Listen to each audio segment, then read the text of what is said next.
Hello everybody and welcome back to my continuation of my book reading of Stephen King's Later. Here we go.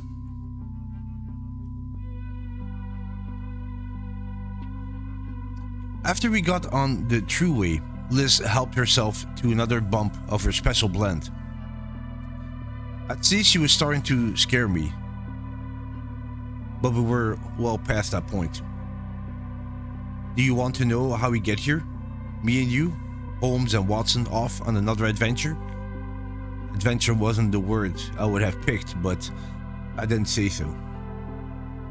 I can see by your face that you don't. That's okay. Long story, not very interesting, but I'll tell you this much. No kid ever said they wanted to grow up to be a bum, a college dean, a dirty cop, or to pick up garbage in Westchester County, which is what my brother-in-law does these days. He laughed, although I didn't know then what was funny about being a garbage man. Here's something that might interest you. I moved a lot of dope from point A to point B and got paid for it. But the blue your mother found in my coat pocket that time was a freebie from a friend. Ironic when you think about it. By then, EID already had their eye on me. They weren't sure, but they were getting there. I was scared to death that T would spill the beans. That would have been the time to get out. But by then I couldn't. She paused, considering this. Or wouldn't. Looking back, it's hard to tell which. But it makes me think of something. Chet Atkins said once. You ever heard of Chet Atkins? I shook my head. How soon the great are forgotten. Google him when you get back. Excellent guitarist, up there with Clapton and Knopfler. He was talking about how shitty he was at tuning his instrument. By the time I realized I was no good at this part of the job, I was too rich to quit. Stay with me in my career as a transporter. Tell you one other thing, since we're just passing the time on the good old New York Thruway. You think your mother was the only one who got hurt when the economy went tits up in 2008? Not true. I had a stock portfolio, teeny weeny, but it was mine. And that went poof. He passed another double box, being careful to use your blinker before switching out and then tucking back in. Considering how much dope she ingested, I was amazed. Also grateful. I didn't want to be with her, but even more than that, I didn't want to die with her. But the main thing was my sister Bess. She married this guy who worked for one of the big investment companies. Probably haven't heard of Bear Stearns any more than you've heard of Chet Atkins, right? I didn't know whether to nod my head or shake it, so I just sat there. Danny, my brother-in-law, now majoring in waste management, was just entry level at Bear when Bess married him. But he had a clear path forward. Future was so bright he had to wear shades, if I may borrow from an old song. They bought a house in Tuckahoe Village, hefty mortgage, but everyone assured them, me included, damn my eyes, that property values out that way had nowhere to go but up, like the stock market. They got an au pair for their kid. They got junior membership in the country club. Were they overextended? Fuck yes. Was Bessie able to look down on my paltry 70 grand a year? 10-4. But you know what my father used to say? How would I thought. He used to say that if you try to outrun your own shadow, you're bound to fall on your face. Danny and Beth were talking about putting in a swimming pool when the bottom fell out. Bear Stearns is specialized in mortgage securities. And all at once, the paper they were holding was just paper. They brooded on this as we passed a sign that said New Paltz 59 Poughkeepsie, 70 and Renfield 78. We're a little over an hour away from our final destination, and just thinking that gave me the creeps. Final destination being a peculiarly gory horror movie me and my friends had watched. Not up there with the Saw flicks, but still pretty fucking grim. Bear Stearns, what a joke. 1 week their shares were selling for over $170 a pop. The next they were going for $10. JP Morgan Chase picked up the pieces. Other companies took the same long walk off the same short dock. The guys at top made it through. Okay, they always do. The little guys and gals, not so much. Go on YouTube, Jamie, and you can find clips of people coming out of their fancy midtown office buildings with their whole careers in cardboard boxes.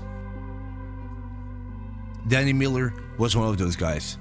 6 months after joining the Green Hills Country Club, he was riding on a green-white garbage truck, and he was one of the lucky ones.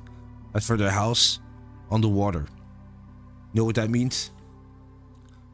It so happened that I did. They owned more on it than it was worth. The plus work, Jamie. Go to the head of the class.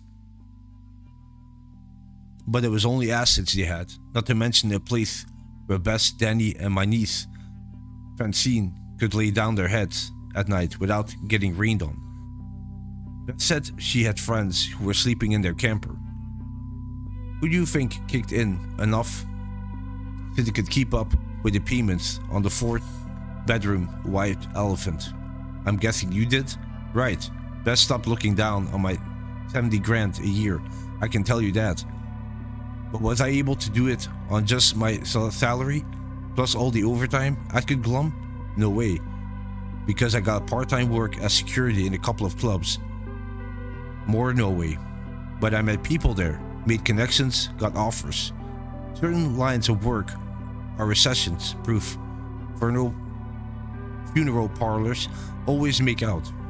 Repo companies and bail bondsmen. Liquor stores. And the dope biz. Because good times or bad, people are going to want to get high. And okay, I like nice things. Won't apologize for it. I find nice things a comfort. I felt like I deserved them. I was keeping a roof over my sister's family's head after all the years. Bess High hated me because she was prettier, smarter, and went to a real college instead of community deal. And of course, he was hetero. Liz almost snarled this last. What happened? I asked. Did you lose your job? EAD blindsided me with a piss test I wasn't ready for. Now that they didn't know all along, they just couldn't get rid of me right away after I pitched in with Terrild. Wouldn't have looked good, so they waited, which I suppose was smart. And then they had me in a box. At least they thought they did. They tried to turn me, get me to wear a wire and all that good Serpico shit. But here's another saying. One, I didn't learn from my father. Snitches wind up in ditches. And they didn't know I had an ace up my sleeve. What ace? You can think I was stupid if you want, but that was actually an honest question. You, Jamie, you are my ace. And ever since Terrild, I knew the time would come when I have to play it. So we drove through downtown Redfield, which must have had a big population of college kids, judging from all the bars, bookstores, and fast food restaurants on a single main street. On the other side, the road turned west and began to rise into the Catskills. After 3 miles or so, we came to a picnic area overlooking Wallkill River. Liz turned in and killed the engine. We were the only ones there. She took out her little bottle of special blend, seemed about to unscrew the cap, then put it away. Her duffel coat pulled open and I saw more smears of dried blood on her sweatshirt. I thought about her saying her septum was gone, thinking about how the powder she was snorting was eating into her flesh was worse than any Final Destination or Saw movie. because it was real. Time to tell you why I brought you here, kiddo. You need to know what to expect and what I expect of you. I don't think we'll part friends, but maybe we can part on good terms. I doubt that was another thing I didn't say. If you want to know how the dope biz works, watch The Wire. It's set in Baltimore instead of New York, but the dope biz doesn't change much from place to place. It's a pyramid, like any other big money organization. You got my junior street dealers. You've got your junior street dealers at the bottom, and most of them are juniors. So when they get popped, they get tried as juveniles. In family court one day, back on the street corner the next. Then you got your senior dealers, who serve as the clubs, where I got recruited. And the fat cats who save money by buying in bulk. He laughed. I didn't get why that was funny either. Go up a little, and you've got your suppliers, your junior executives to keep things running smoothly, your accountants, your lawyers, and then the top boys. It's all compartmentalized, and at least it's supposed to be. The people at the bottom know who's directly above them, but that's all they know. The people in the middle know everyone below them, but still only one layer above them. I was different, outside the pyramid, outside the hierarchy. Because you were a transporter, like in that Jason Statham movie? Pretty much, transporters are supposed to know only two people.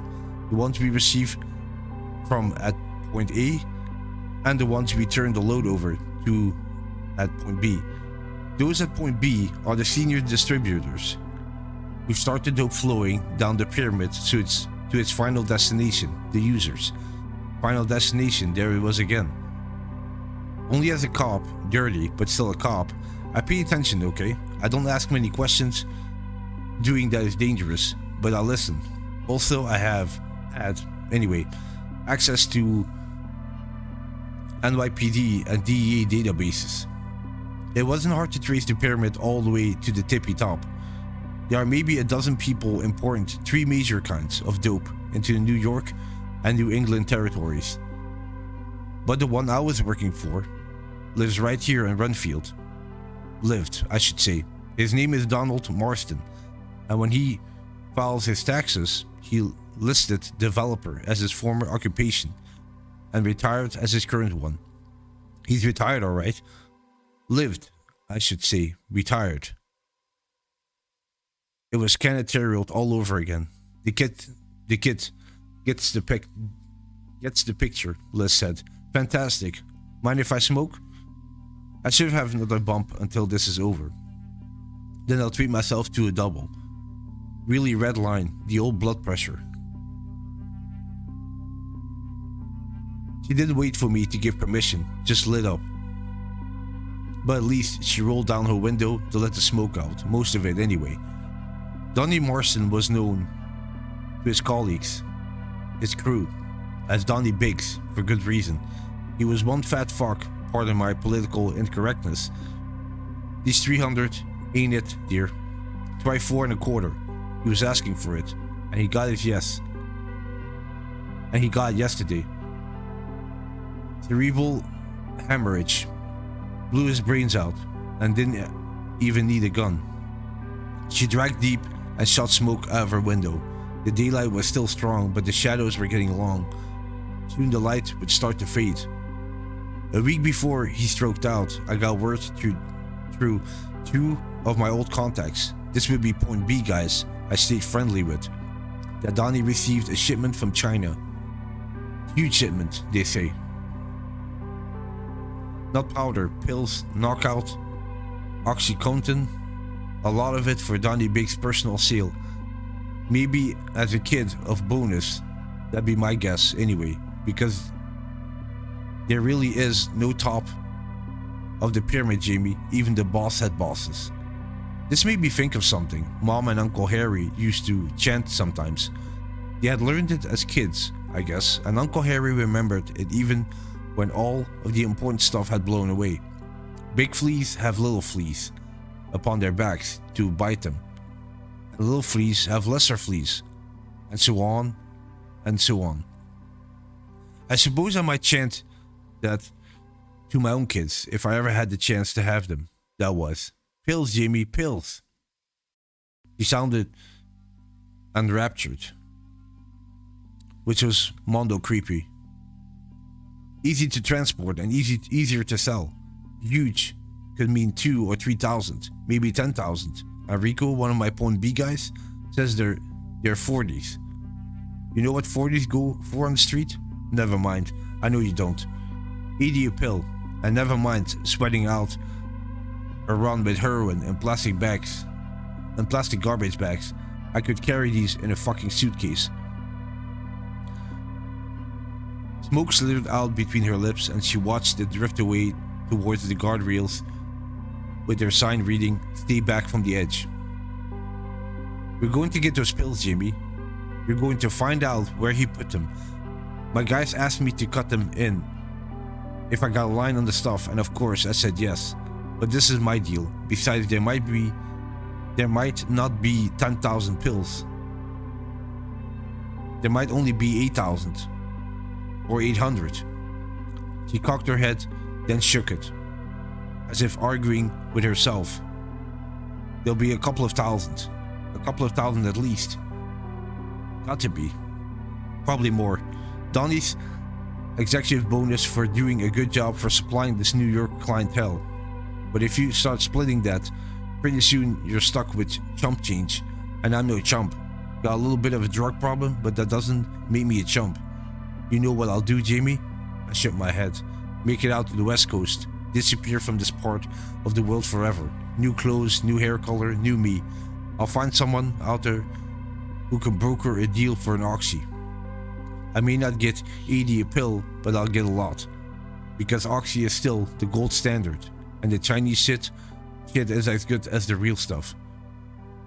Then I'm going to get myself a nice new identity to go with my new hair and clothes. I'll check into rehab and get clean. Find a job, maybe the kind where I can start making up for the past. Atonement is what the Catholics call it. How does that sound to you? Like a pipe dream, I thought. It must have shown on my face because the happy smile she'd been wearing froze. You don't think so? Fine, just watch me. I don't want to watch you, I said. I want to get the hell away from you. She raised a hand and I cringed back in my seat, thinking she meant to give me a swat. But she only sighed and wiped her nose with it again. How can I blame you for that? So let's make it happen. We're going to drive up to his house, last one on Renfield Road, all by its lonesome, and you're going to ask him where those pills are currently residing. My guess would be in his personal safe. If so, you'll ask him for the combination. He'll have to tell you because dead people can't lie. I can't be sure of that, I said, a lie which proved I was still alive. It's not like I've questioned hundreds of them. Mostly I don't talk to them at all. Why would I? They're dead. But Tyrell told you where the bomb was, even though he didn't want to. I couldn't argue with that, but there was another possibility. What if the guy's not there? What if he's wherever his body went? Or, I don't know, maybe he's visiting his mom and dad in Florida. Maybe once they're dead, they can teleport anywhere. I thought that might shake her, but she didn't look upset at all. Thomas was at his place, wasn't he? That doesn't mean they all are, Liz. Now I'm pretty sure Marson will be.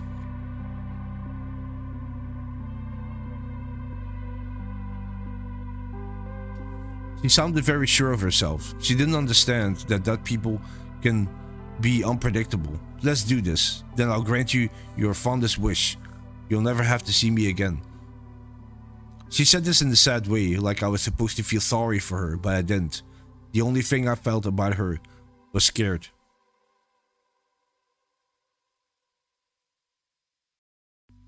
The road ran upwards in a series of lazy S-turns. At first, There were some houses with mailboxes beside the road, but they were farther and farther apart. The trees began to crowd in, their shadows meeting and making it seem later than it was. How many do you think there are? Liz asked. Huh? People like you. The ones who can see the dead. How should I know? Did you ever run into another one? No, but it isn't exactly the kind of thing you talk about. Like starting a conversation with, hey, do you see dead people? I suppose not. But you sure didn't get it from your mother. Like she was talking about the color of my eyes or my curly hair. What about your father? I don't know who he is, or was, or whatever. Talking about my father made me uneasy, probably because my mother refused to. You never asked? Sure I asked. She doesn't answer. I turned in my seat to look at her. She never said anything about him. To you? I asked and got what you got. Brick wall. Not like tea at all. More curves, tighter now. The wall kill was far below us, glittering in the late afternoon sunshine. Or maybe it was early evening. I'd left my watch at home on my nightstand, and the dashboard clock said 8:15, which was totally fucked up. Meanwhile, the quality of the road was deteriorating. Liz's car rumbled, all crumbling patches and thudding into potholes. Maybe she was too drunk she doesn't remember, or maybe she got raped. Neither idea had crossed my mind, and I recalled, don't look so shocked, I am only guessing, and you're old enough to at least consider what your mom might have gone through. I didn't contradict her out loud, but in my mind I did. In fact, I thought she was full of shit. Are you ever old enough to wonder if your life is a result of blackout sex in the backseat of some stranger's car, or that your mom was hauled into an alley and raped? I really don't think so. That Liz did probably said all I need to know about what she's become. Maybe what she was all along. Maybe the talent came from my dear old daddy-o. Too bad, you can't ask him. I thought I wouldn't ask him anything if I ran across him. I thought I would just punch him in the mouth. On the other hand, maybe it came from nowhere. I grew up in this little New Jersey town, and there was family down the street from us. The Joneses. Husband, wife, and 5 kids in this little shacky trailer. The parents were dumb as stone boats, and so were 4 of the kids. The 5th was a fucking genius. Taught himself the guitar at 6. Skipped 2 grades, went to high school at 12. Where did that come from? You tell me. Maybe Mrs. Jones had sex with the mailman, I said. This was a line I heard at school. It made Liz laugh. You're a hot sketch, Jamie. I wish we could still be friends. Then maybe you should have acted like one, I said. The tar ended abruptly, but the dirt beyond was actually better. Hard-packed, all down, smooth. There was a big orange sign that said private road, no trespassing. What if there are guys there? I asked. You know, like bodyguards. If there were, they really would be guarding a body. But the body's gone, and the guy he had minding the gate will also be gone. There was no one else except the gardener and the housekeeper. If you're imagining some action movie scenario with men in black suits and sunglasses and semi-autos guarding the kingpin, forget about it. The guy at the gate was the only one who was armed, and even if Teddy still happens to be here, he knows me. What about Mr. Marston's wife? No wife. She left 5 years ago. Liz snapped her fingers. Gone with the wind. Poof. We swung around another turn. A mountain all shaggy with fir streets loomed ahead, blotting out the western half of the sky. The sun shone through a valley notch, but would soon be gone. In front of us was a gate made of iron stakes, closed. There was an intercom and a keypad on one side of it. On the other side, inside the gate, was a little house, presumably where the gatekeeper spent his time. Liz stopped, turned off the car, and pocketed the keys. Sit still, Jimmy. This will be over before you know it.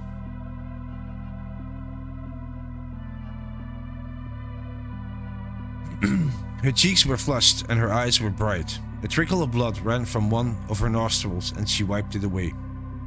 She got out and went to the intercom, but the car windows were closed and I couldn't tell what she was saying.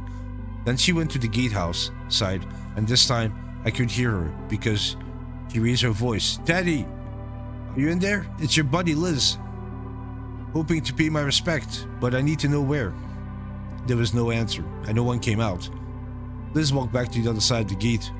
She took a piece of paper from her back pocket, consulted it, then punched some numbers into the keypad. The gate slowly opened. She came back to the car smiling. "Looks like we got the place to ourselves, Jamie." She drove through the side. The driveway was tar smooth as glass. There was another S-curve, and as Liz piloted through it, electric torches lit up on the other side of the driveway. Later on, I found out you can call those kind of lights flambeaux. Or maybe that's only for torches, like the mob waves when they're storming the castle in old Frankenstein movies. "Pretty," I said. "Yeah, but look at that fucking thing, Jamie." On the other side of the S, Marston's house came into view. It was like one of those Hollywood Hills mansions you see in the movies, big and jutting out over the top. The side facing us was all glass. I imagined Marston drinking his morning coffee and watching the sunrise. I bet he could see all the way to Poughkeepsie, maybe even beyond. On the other hand, a view of Poughkeepsie, maybe not one to kill for. The house that Heroin built, that sounded vicious. All the bells and whistles, plus a Mercedes and a Boxster in the garage. The stuff I lost my job for. I thought of saying you had a choice, which is what my mom always said to me when I screwed up, but I kept my mouth shut. She was wired like one of Thumper's bombs, and I didn't want to set her off. There was one more curve before we came to the paved yard in front of the house. Liz drove around it and saw a man standing in front of the double garage where Marston's fancy cars were. I opened my mouth to see it must be Teddy, the gatekeeper. The guy was thin, so I sure it wasn't Marston. But then I saw his mouth was gone. "The Boxsters in there?" I asked, hoping my voice would more or less sound normal. I pointed at the garage and the man standing in front of it. She took a look. "Yep, but if you were hoping for a ride or even a look, you're going to be disappointed. We must be out. We must be about our business." She didn't see him, only I saw him. Given the red hole where his mouth had been, he hadn't died a natural death. Like I said, this is a horror story. Liz killed the engine and got out. She saw me still sitting in the passenger seat, my feet planted amid a bunch of snack wrappers, and gave me a shake. "Come on, Jamie. Time to do your job, then you're free."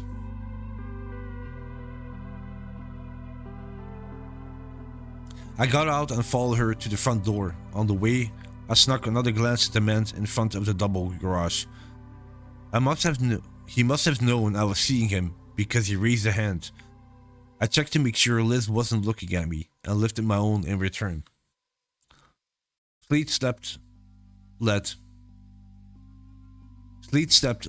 to a tall wooden door with a lion's head knocker. Liz didn't bother with that, just took the piece off paper out of her pocket and punched more numbers into the keypad. The red light on it turned green, and there was a thud as the door was unlocked. Had Marston given those numbers to a low transporter? I didn't think so. I didn't think whoever he'd heard about the pills from would have known them. I didn't like that she had them, and for the first time I thought of Theriot, or the thing that now lived in what remained of him. I had bested that thing in the ritual of Chud, and maybe it would come if I called, always supposing it had to honor the deal we'd make. But that was yet to be proven. I would only do it as a last resort in any case because I was terrified of it. "Go on in." Liz had put the piece of paper in her back pocket, and the hand that had been holding it went into the pocket of her duffel coat. I took one more glance at the man, Teddy, I assumed, standing by the garage. I looked at the bloody hole where his mouth had been and thought of the smears of Liz's sweatshirt. Maybe those had come from wiping her nose, or not. I said, "Go in." Not an invitation. I opened the door. There was no foyer or entrance hall, just a huge main room. In the middle was a sunken area furnished with couches and chairs. I later found out that sort of thing is called conversation pit. There was more expensive looking furniture placed around it. A bar that looked like it was on wheels, and stuff on the walls. I said stuff because it didn't look like art to me, just a bunch of splats and squiggles. But the splats were framed, so I guess it was art to Marston. There was a chandelier over the conversation pit that looked like it weighed at least 500 pounds, and I wouldn't have wanted to sit under it. Beyond the conversation pit, on the far side of the room, was a swooping double staircase, the only one remotely like it had seen in real life, as supposed to be in the movies or on TV, was at the Apple store at 5th Avenue. "Quite a joint, isn't it?" Liz said. She shut the door and banged the heel of her hand on the back of the light switches beside it. "More flamboyant? Come on. Plus the chandelier." It was a beautiful thing and cast a beautiful light, but I was in no mood to enjoy it. I was becoming more and more sure that Liz had already been here and shot Teddy before she came to get me. She won't have to shoot me if she doesn't know I saw him, I told myself, and although this made a degree of sense, I knew I couldn't trust logic to get me through this. She was as high as a kite, practically vibrating. I thought again of Thumper's bombs. "You didn't ask me," I said. "Ask you what?" "If he's here." "Well, is he?" She didn't ask with any real concern in her voice, more like it was for form's sake. What was up with that? "No," I said.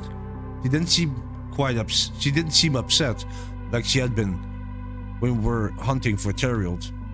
"Let's take the second floor. Maybe he's in the master bedroom, recalling all the happy times he spent there, boinking his horse."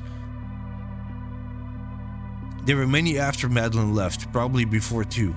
I don't want to go up there. "Why not? The place isn't haunted, Jamie." "It is, if he's up there." She considered this, then laughed. Her hand was still in the pocket of her jacket. "I suppose you have a point. But since it's him we're looking for, go on up. Andale, andale."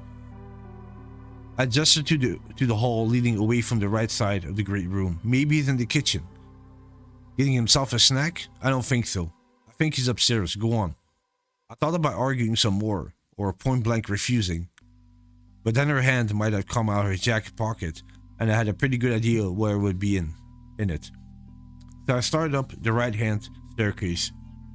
The rail was cloudy green glass, smooth and cool. The steps were made out of green stone. There were 47 steps in all. I counted, and each one was probably worth the price of a Kia. On the wall at the top of this set of stairs was a gilt-framed mirror that had to be 7 feet tall. There was one just like it on the other side. I watched myself rise into the mirror, with Liz behind me, looking over my shoulder. "Your nose," I said. "I see it." Both of her nostrils were bleeding now. She wiped her nose, then wiped her hand on her sweatshirt. "It's stress. Stress makes it happen because all the capillaries in there are fragile. Once we find Marston and he tells us where the pills are, the stress will be relieved." "Did it bleed when you shot Teddy?" I wondered. "How stressful was that, Liz?" The hall at the top was actually a circular balcony, almost a catwalk, with a waist-high rail looking over it. Made my stomach feel funny. If you fell or got pushed, you'll take a short ride straight down to the middle of the conversation pit, where the colorful rug wouldn't be much to cushion you from the stone floor beneath. Left turn, Jamie. Which meant away from the balcony, and that was good. We went down the long hall with all the doors on the left, so whoever was in those rooms could dig the view. The only door that was open was halfway down. It was a circular library, every shelf crammed with books. My mother would have swooned with delight. There were stairs and a sofa in front of the only wall without books. That wall was a window, of course, curved glass looking out on the landscape that was now turning purple with dusk. I could see the nest of light that must have been to the town of Redfield, and I would have given almost anything to be there. Liz didn't ask if Marston was in the library either, didn't even give a glance. We came to the end of the hall, and she used the hand not in her jacket pocket to point at the last door. "I'm pretty sure he's in there, open it." I did, and sure enough, Donald Marston was there, sprawled on a bed so big it looks like a triple, maybe even a quadruple, instead of a double. He was a quadruple himself. Liz had been right about that. To my child's eyes, the bulk of him was almost hallucinatory. Yeah, something like that. A good suit might have disguised at least some of his flab, but he wasn't wearing a suit. He was wearing a pair of gigantic boxer shorts and nothing else. His immense girth, jumbo man breast, and flappy arms were crisscrossed his shallow guts. His full moon of a face was bruised and one eye was swollen shut. There was a weird thing stuck in his mouth that I later learned on one of those websites you don't want your mom to know about. It was a ball gag. His wrists had been handcuffed to a top bedpost. This must have only brought 2 pairs of cuffs because his ankles had been duct taped to the bottom post. He must have used a roll for each one. "Behold the man of the house," Liz said. His good eye blinked. You would see, I should have known from the cuffs and the duct tape. I should have known because some of the cuts were still oozing, but I didn't. I was in shock and I didn't, not until that single blink. "He's alive." "I can fix that," Liz said. She took the gun out of her coat pocket and shot him in the head. Blood and brains splattered the wall behind him. I screamed and ran out of the room, down the stairs, out the door, past Teddy, and down the hill. I ran all the way to Renfield. All of this in 1 second. Then Liz wrapped her arms around me. "Steady, kiddo. Steady." I punched her in the stomach and rewarded her woof out of her surprised breath. Then I was whirled and my arms were twisted up behind me. It hurt like blue fuck and I screamed some more. All of a sudden my feet were no longer holding me up.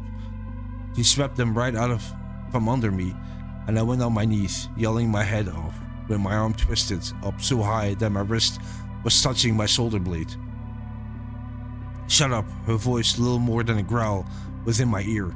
This was the woman who had once played Matchbox cars with me. Both of us down on our knees while my mother stirred spaghetti sauce in the kitchen, listening to oldies on the Pandora. "Quit that squealing and let you go." I did, and she did. Now I was on my hands and knees, staring down at the rug, shaking all over. "On your feet, Jamie." I managed to do it, but I kept looking at the rug. I didn't want to look at the fat man with the top of his head gone. "Is he here?" I stared at the rug and said nothing. My hair was in my eyes. My shoulder throbbed. "Is he here? Look around." I raised my head, hearing my neck creak as I did it. Instead of looking directly at Marston, although I could still see him, he was too big to miss. I looked at the table beside his bed. There was a cluster of pill bottles on it. There was also a fat sandwich and a bottle of spring water. "Is he here?" She slapped me on the back of my head. I scoped the room. There was nobody but us and the fat man's corpse. Now I'd see 2 men shot in the head.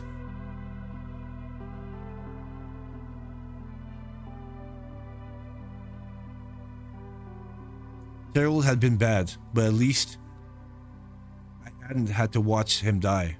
"No one," I said. "Why not? Why isn't he here?" He sounded frantic. I couldn't think much then. I was too fucking terrified. It was only later, replaying that endless 5 minutes in Marston's room, that I realized she was doubting the whole thing. In spite of Regis Thomas and his book, in spite of the bomb in the supermarket, she was afraid I couldn't see dead people at all, and she killed the only person who knew where that stash of pills was hidden. I don't know, I never... where someone actually died. I was never where someone actually died. Maybe it takes a while. I don't know, Liz. Okay, she said. We'll wait. Not here, okay? Please, Liz. Not where I have to look at him. In the hole, then. If I let go of you, are you going to be good? Yes. Not going to try to run? No. You better not. I had to shoot you in the foot or in the leg. You'd be the end of your tennis career. Back out. I backed out, and she backed out with me, so she could block me off if I tried to make a break for it. When we were in the hall, she told me to look around again. I did. Marston wasn't there, and I told her that. Damn. Then you saw the sandwich, didn't you? I nodded. A sandwich and a bottle of water for a man who is bound to his jumbo bed, bound hand and foot. He loves his food, Liz said. I ate with him in a restaurant once. He should have had a shovel instead of a fork and spoon. What a pig. Why would you leave him a sandwich he couldn't eat? I wanted him to look at it. That's why. Just look all day while I went to get you and bring you back. And believe me, a shot in the head is just what he deserved. Do you have any idea how many people he killed with this? His happy poison? Who helped him? I thought, of course. And of course I didn't say. How long do you think he would have lived anyway? 2 years? 5? I've been in this bathroom, Jamie. He's got a double wide toilet seat. She made a sound somewhere between a laugh and a snort of disgust. Okay, let's stroll down the balcony. We'll see if he's in the great room. Slow. I couldn't have gone fast if I wanted to because my thighs were trembling and my knees felt like jelly. You know how I got the gate code? Marston UPS guy. Guy has a hell of a coke habit. I could have slept with his wife if I wanted to. He'd been happy to supply her if I kept supplying him. The house code I got from Teddy before you killed him. What else was I supposed to do? Like, I was the dumbest kid in class. He could identify me. So can I thought. And that brought me back to the thing this lad, me, could whistle for. I'd have to do it, but I still didn't want to, because it might not work. Yeah, but not for that. Rub a magic lamp and get a genie, okay? Good for you. Rub it and summon a demon, a deadlight, and God might know what would happen, but I didn't. We reached the balcony with its low rail and high drop. I peered over. Is he down there? No.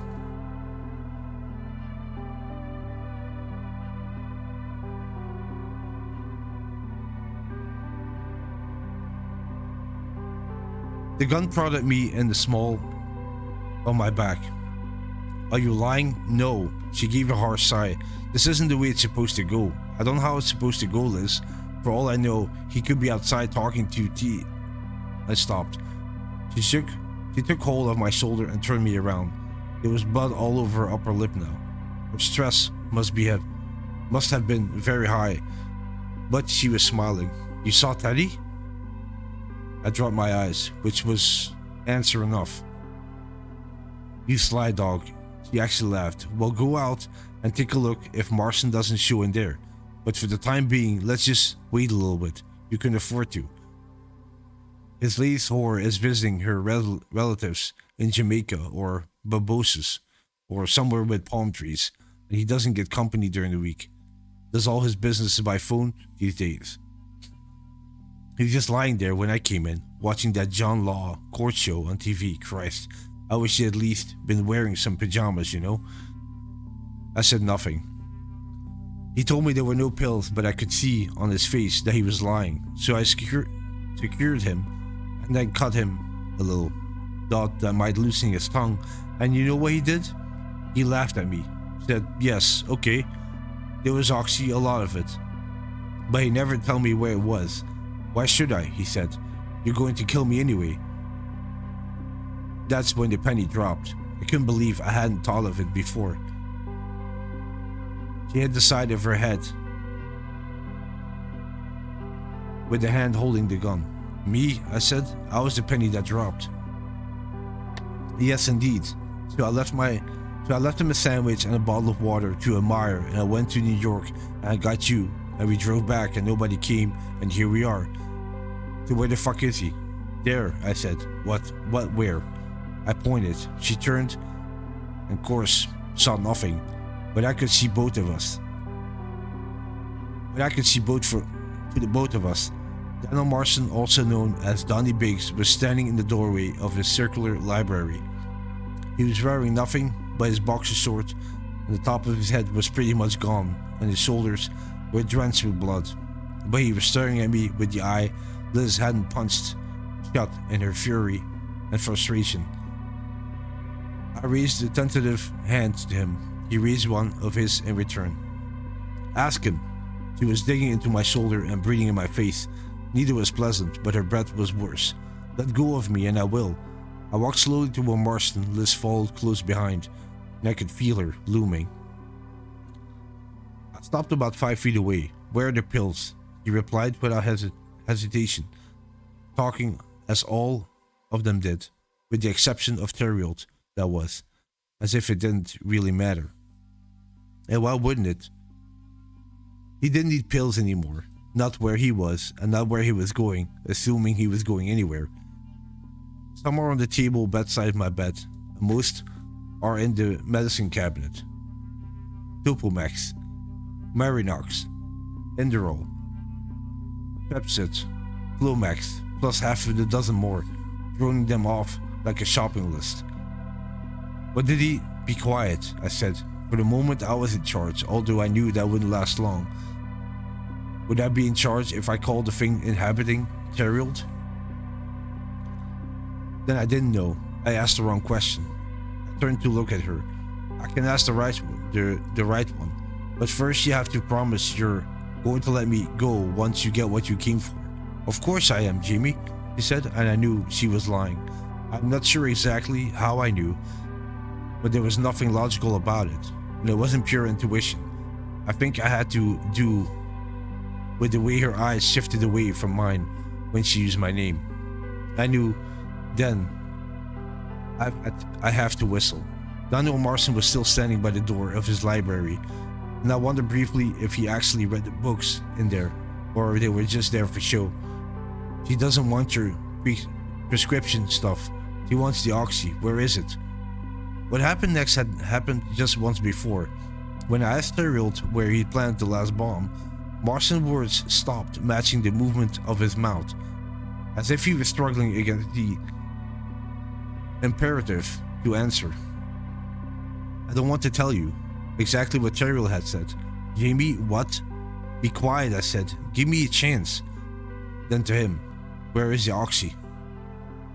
When pressed, Theriot had looked like he was in pain, and I don't know, but think, that's when the deadlight thing came in. Marston didn't look to be in a physical pain, but something emotional was going on there, even though he was dead.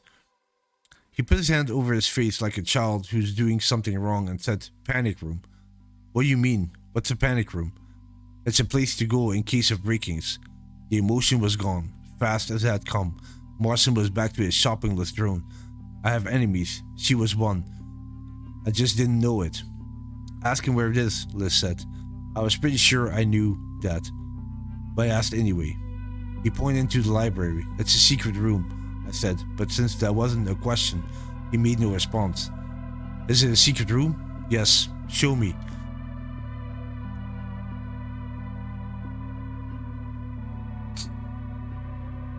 He went into the library, which was now shadowy. People aren't ghosts exactly, but as he went into that dimness, he sure looked like one. Liz had to feel around with the switch that turned on the overhead and more flambeaux, suggesting to me that she never spent any time in there, even though she was a reader. How many times had she actually been in this house? Maybe once or twice, maybe never. Maybe she only knew it from pictures and very careful questions to people who had been here. Marston pointed to his shelf of books. Because Liz couldn't see him, I copied his gesture and said, "That one." She went to it and pulled. I might have run right then. Except she pulled me along with her. She was stoned and redlining with excitement, but she still had at least some of her cop instinct. She yanked on several shelves with her free hand, but nothing happened. She cursed and turned to me.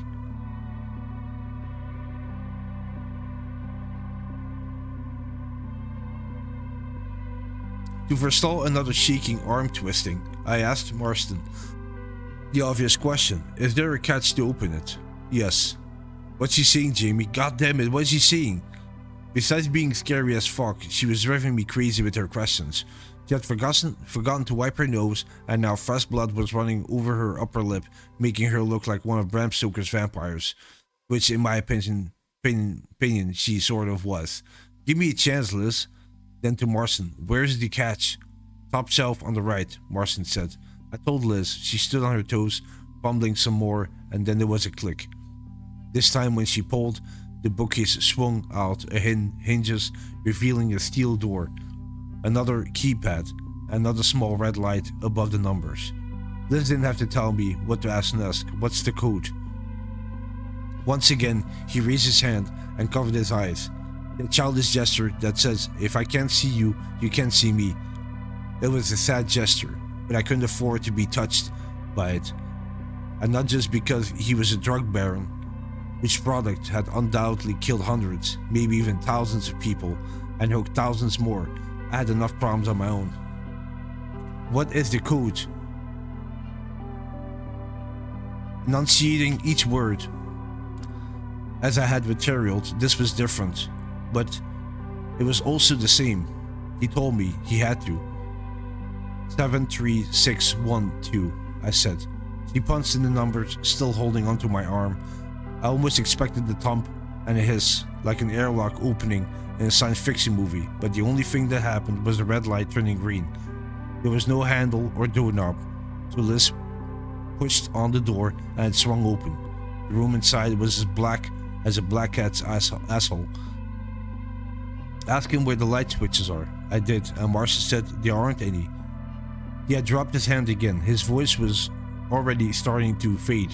At that moment I thought maybe he was going so fast because he'd been murdered instead of dying a natural death and having an accident. Later on I changed my mind. I think he wanted to be gone before we found out what was in there. Try just stepping inside, I said. She took a tentative step into the dark, never losing her hold on me, and overhead fluorescence came on. The room was stark. On the far side was an icebox. Professor Burkett's voice came back to me, a hot plate and a microwave.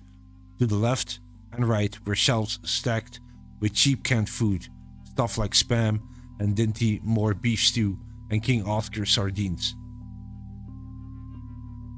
There were also pouches containing more food. Later I found out these were that the army calls MREs, meals ready to eat, and 6 packs of water and beer.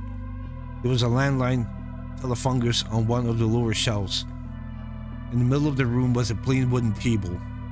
There was a desktop computer on it, a printer, a thick folder, and a zippered shaving bag. Where's the oxy? I asked. He said they're in the DOP kit, whatever that is.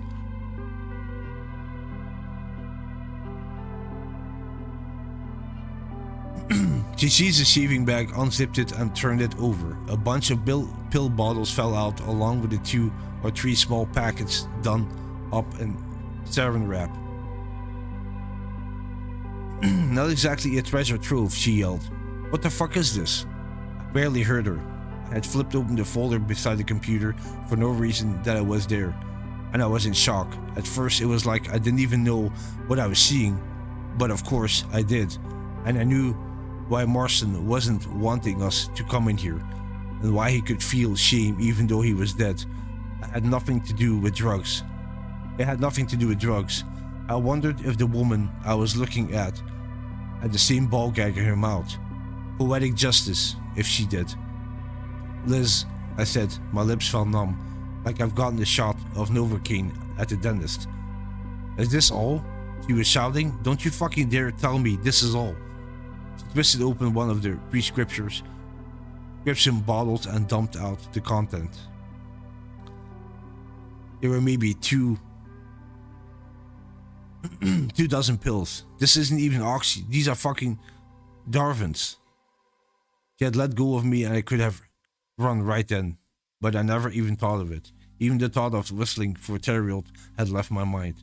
Liz, I said again. She paid no attention. She was opening the bottles, one after the other. Different kinds of pills, but not a lot of them in any of the bottles. She was staring at some of the blue ones. Roxy's, okay, but this isn't even a dozen. Ask him where the rest are. Liz, look at this. It was my voice, but seemed to come from far away. I said, ask him. She swung back and stopped, looking at what I was looking at. It was a glossy photograph topping a thick stack of other glossy photographs. There were 3 people in it, 2 men and a woman. One of the men was Marston. He wasn't even wearing his boxers. The other man was also naked. They were doing things to the woman with a gag in her mouth. I didn't want to see, only that Marston had a little blowtorch and the other man had one of those double-pronged meat forks. Shit, she whispered. Oh shit. She flipped through some more. They were unspeakable. She closed the folder. It's her. Who? Maddie, his wife. Guess he didn't run off after all. Marston was still outside in the library, but looking away from us. The back of his head was ruined, like the left side of Terriot's had been, but I barely noticed. There are worse things than bullet wounds. A little something I found out that evening. They tortured her to death. I said, yes, and had fun while they were doing it. Look at those big smiles. You still sorry I killed him? You didn't kill him because of what he did to his wife, I said. You didn't know about that. You killed him because of the dope. She shrugged as if it didn't matter, and to her it probably didn't.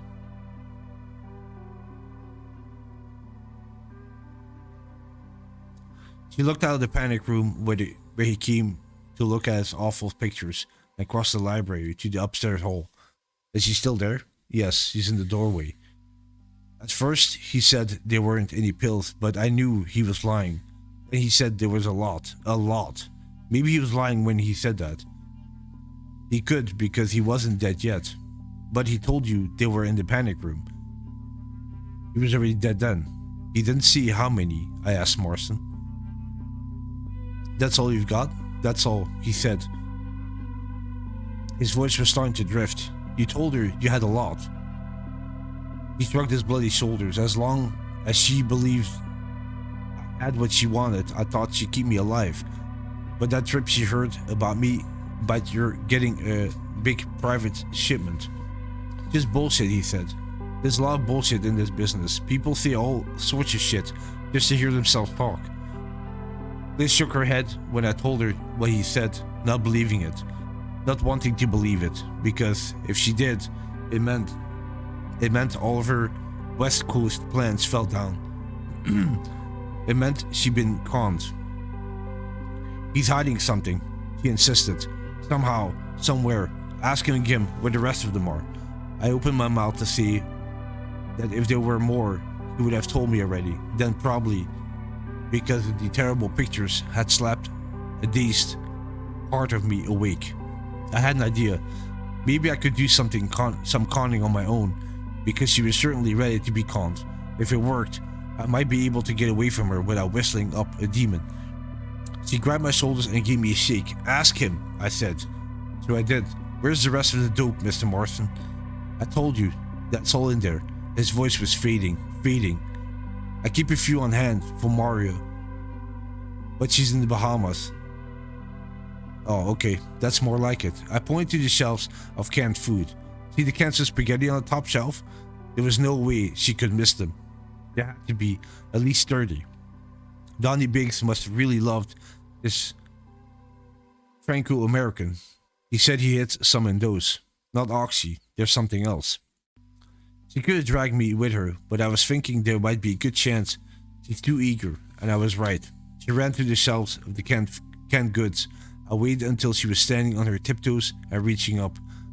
When I bolted out of the panic room and across the library, I wish I remembered to shut the door, but I didn't. Marston was standing there and he looked solid, but I ran right through him. There was a moment of freezing cold and my mouth filled with an oily taste. I think it was pepperoni.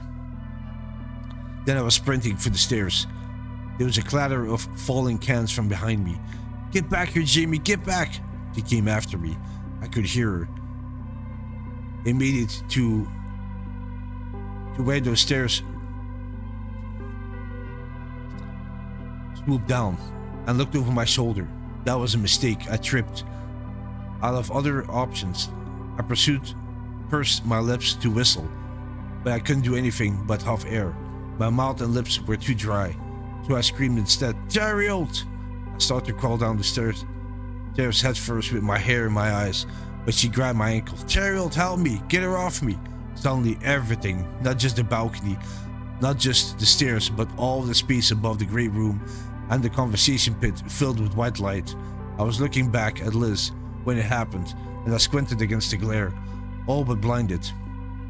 It was coming from that tall mirror, and more was pouring out of the mirror on the other side of the balcony.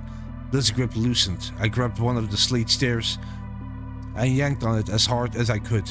Down I went on my belly, like a kid on the world's bumpiest toboggan ride. I came to a stop about a quarter of the way down. Behind me, Liz was shrieking. I looked between my arms and my side because of my position, seeing her upside down. She was standing in front of the mirror. I don't know exactly what she saw, and that's good because I might never have slept again. The light was enough, that brilliant no-color light that came glaring out of the mirror like a solar flare. The dead light. Then I think I saw, a hand come out of the mirror and seize Liz by the neck. I yanked her against the glass, and I heard it crack. She continued to shriek. All the lights went out. It was still the tag end of dusk, so it wasn't pitch dark in the house, but it was getting close. The room below me was well of shadows. Behind me, at the top of the curving staircase, Liz was shrieking and shrieking. I used the smooth glass railing to pull myself to my feet and managed to stumble my way down to the living room without falling. Behind me, Liz stopped shrieking and began to laugh.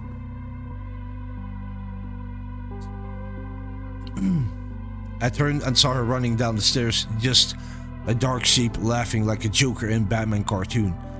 She was going way too fast and not looking where she was going. She weaved from side to side, bouncing off the railings, looking back over her shoulder at the mirror where the light was now fading away in like an old-fashioned light bulb when you turn it off.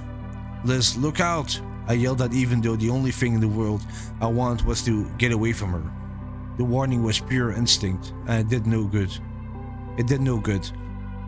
She overbalanced, fell forward, hit the stairs, tumbled, hit the stairs again, did another somersault, then slid all the way to the bottom.